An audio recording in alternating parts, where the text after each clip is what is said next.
என்எஸ்ஜியில் India சேர சீனா மட்டுமன்றி Brazil, Australia, Ireland, துருக்கி, New Zealand நாடுகளும் எதிர்ப்பு தெரிவித்துள்ளன.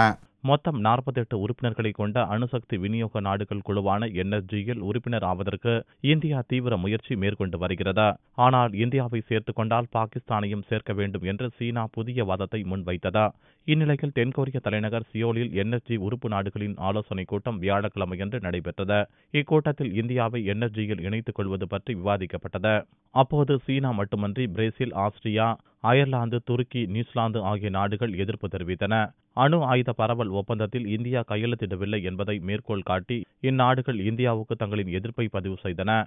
அதே நேரத்தில் இந்தியாவுக்கு மெக்சிகோ ஆதரவு தெரிவித்துள்ளது. ஆனால் பாகிஸ்தானை என்எஸ்ஜியில் உறுப்பு நாடாக இணைத்துக் கொள்வது பற்றி இக்கூட்டத்தில் விவாத பொருளே இடம்பெறவில்லை. முன்னதாக உஸ்பெகிஸ்தான் தலைநகர் தாஷ்கண்டில் ஷாங்காய் ஒத்துழைப்பு கூட்டமைப்பு நாடுகளின் மாநாட்டில் பங்கேற்ற பிரதமர் நரேந்திர மோடி சீன அதிபர் ஜி ஜின்பிங்கை சந்தித்து பேசினார். அப்போது என்எஸ்ஜியில் உறுப்பினராக இந்தியாவுக்கு ஆதரவளிக்க வேண்டுமென ஜி ஜின்பிங்கிடம் மோடி வலியுறுத்தினார் என்பது குறிப்பிடத்தக்கது.